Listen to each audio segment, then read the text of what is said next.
안녕하세요. 헌터입니다. 오늘 분석해볼 기업은 대한항공입니다.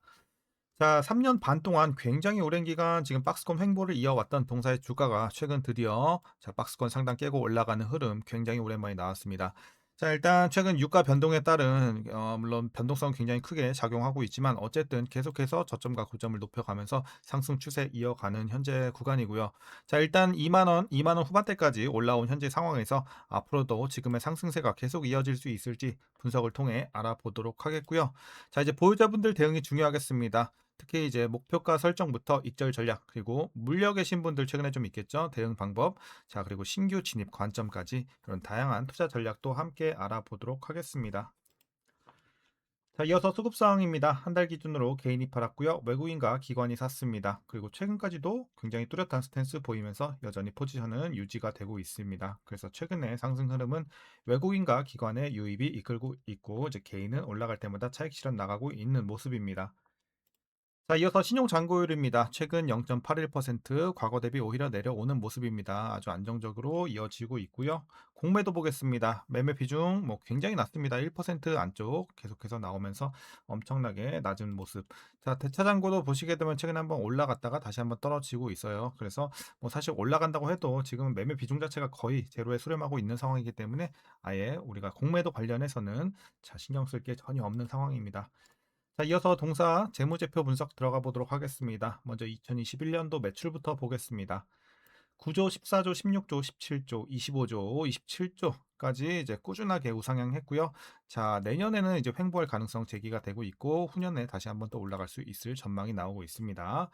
자, 영업이익 보겠습니다. 영업이익은 굉장히 꾸준한 모습은 없어요. 업앤다운을 계속 반복합니다. 올랐다 내렸다 올랐다 내렸다를 반복을 하고 있고 올해 이제 최저점을 기록을 합니다. 8,700억. 그리고 내년 드디어 2배 넘게 올라가면서 2조대로 한 번에 크게 뛸 전망입니다. 그리고 후년도 5천억 정도 더 상승이 유지가 될 전망입니다. 그래서 올해가 최악의 한 해로 보시면 될 것 같습니다.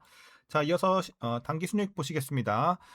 자, 마찬가지로 업앤다운을 반복하다가 작년에 이제 계속해서 작년부터 떨어지기 시작을 했고 올해 마찬가지로 최저점을 기록, 그리고 내년부터 개선이 될 전망입니다. 그래서 실적 모멘텀은 내년에 굉장히 크게 들어온다 보시면 될 것 같고요.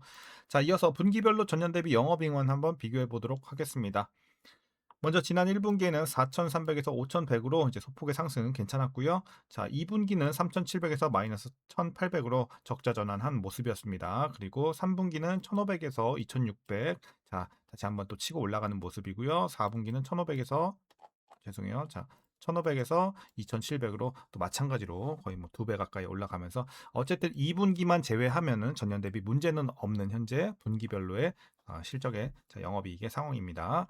자, 그럼 이어서 부채 비율 살펴보도록 하겠습니다. 자, 과거 280에서 좀 올라왔어요. 최근 300대, 그리고 올해 또 더 올라가면서 300 중반대까지. 자, 그래서 이제 부채 부담은 있는 상황이지만 이제 내년부터 조금씩 하락할 전망이기 때문에 좀 더 지켜볼 필요는 있겠습니다. 자, 이어서 ROE 보겠습니다. 자, 과거에 괜찮았죠. 11에서 20대까지도 올랐었고, 하지만 이후에 눌리면서 7, 2까지 내려오는 올해 상황입니다. 최저점 수익성 관련해서도 자, 내년부터는 다시 한번 크게 올라가면서 실적과 함께 수익성도 크게 뜁니다. 그래서 두 자릿수 다시 재진입합니다. 그래서 올해까지는 굉장히 좀 아쉬운 상황이고 내년부터 다시 한번 수익성 기대를 해볼 수가 있겠습니다. 자, 주당 순이익도 마찬가지 올해 최악의 시기, 내년부터 회복 전망 보시면 되겠고요. 이제 배당금 올해 보시겠습니다. 763원 예상치 나오고 있고, 자, 만일 이대로 배당을 하게 된다면 현재 주가 기준으로 계산했을 때 배당 수익률은 약 2.79% 기대해 볼 수 있겠습니다. 그래서 배당도 좀 괜찮게 챙겨주고 있고요. 고배당은 아니지만. 자, 이제 마지막으로 현재 PER 37.49배, PBR은 0.97배 나오고 있습니다. 자, 그래서 현재 주가 밸류에이션 상황은요. 자, 지금은 약간의 저평가 구간으로 판단하고 있습니다. 물론 엄청 싼 건 아니에요. 살짝 싼 정도 보시면 돼요. 실적 대비 주가의 레벨이 여전히 아직은 약간은 싼 정도 보시면 될 것 같습니다. 약간의 저평가 말씀드리면서 자, 바로 이어서 동사 관련 이슈 한번 살펴보도록 하겠습니다. 자, 먼저 대한항공을 둘러싼 핵심 이슈는 아시아나 항공 통합 이후 수익성이 얼마나 개선되느냐가 되겠습니다. 통합이 완료되면 노선과 스케줄을 재조정하고 항공기 운영 효율을 높이는 방식으로 비용을 좀 절감할 수가 있겠는데요.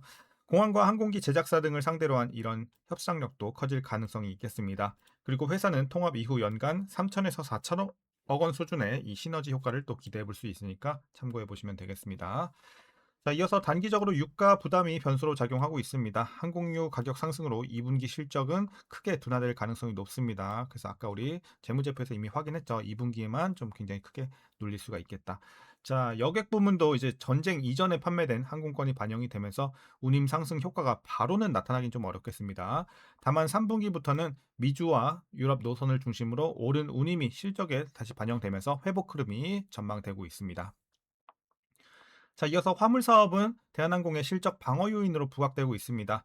AI 투자 확대로 이 반도체와 고가 전자제품, 운송 수요가 또 증가를 하면서 항공 화물 운임이 강세를 띠고 있습니다. 운임이 올랐음에도 물동량이 크게 줄지 않았다는 점은 굉장히 긍정적이었고요.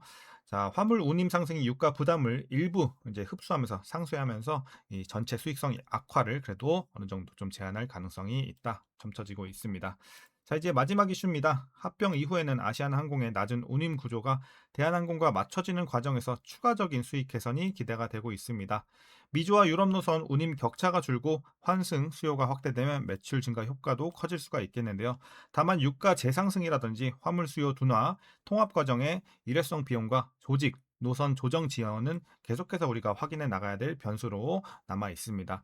자, 그래도 긍정적인 건 이제 유가 최근에 한 달 넘게 좀 빠지고 있죠. 계속해서 하락세 진행되고 있고 지금 WTI 한 60 후반까지 떨어진 걸로 알고 있는데 어쨌든 자, 굉장히 그래도 이런 모습은 긍정적이다. 그리고 주가가 또 반영을 해주고 있죠.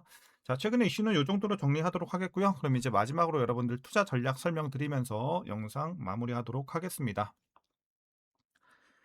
자, 먼저 신규 진입 관점에서는 반대 의견 드리도록 하겠습니다. 물론 약간의 저평가, 충분히 진입은 가능합니다만 메리트가 크지 않다라는 관점에서 반대를 드리는 겁니다. 그래서 웬만하면 보유자분들만 좀 대응하시는 영역으로 판단하고 있고 이제는 이제 주가가 많이 반영을 해 왔기 때문에 지금 들어가서 여러분들이 만족할 만한 수익을 낼지에 대해서는 조금 퀘스천 마크입니다. 그렇기 때문에 개인적으로는 뭐 들어간다고 위험한 구간은 아니지만 그렇게 긍정적인 구간까지도 아니다. 조금 반영이 많이 됐다 말씀드리면서 보유자분들만 추가 상승 노려보시길 바라겠습니다. 자, 그럼 이어서 보유자분들의 대응 전략입니다. 먼저 목표가부터 설정하겠습니다. 자, 현재 목표가는 35,000원 제시하도록 하겠습니다. 여기 표시가 좀 힘들겠네요. 35,000원 어쨌든 자, 설명드리면서 정고점 조금 더 위에까지 일단 상승 여력 남아 있다 말씀드리도록 하겠고요. 자, 그럼 익절은 언제부터 시작해야 되는지 자, 31,000원 제시해 드리도록 하겠습니다. 여기 자, 31,000원부터는 익절 시작 라인입니다. 자, 31,000원부터 슬슬 팔아 나가시면서 분할로 잘 팔아 나가시다가 최종으로 35,000원까지 한번 노려보는 전략 설명드리도록 하겠고요. 그럼 이제 마지막으로 위에서 물려 계신 분들의 대응 전략입니다. 이제 최근에 이런 데서 잘못 들어가신 분들 해당이 좀 되시겠죠. 자, 근데 지금 뭐 물려봐야 여러분들 크게 대응할 건 많이는 없어요. 일단은 뭐 31,000원 밑에만 맞춰주시면 큰 문제 없다고 보거든요. 그렇기 때문에 이제 대부분은 뭐 사실 여기 윗골이 아닌 이상 31,000원 다 밑에 계시기 때문에 여러분들 그냥 보유만 하셔도 충분할 것 같습니다.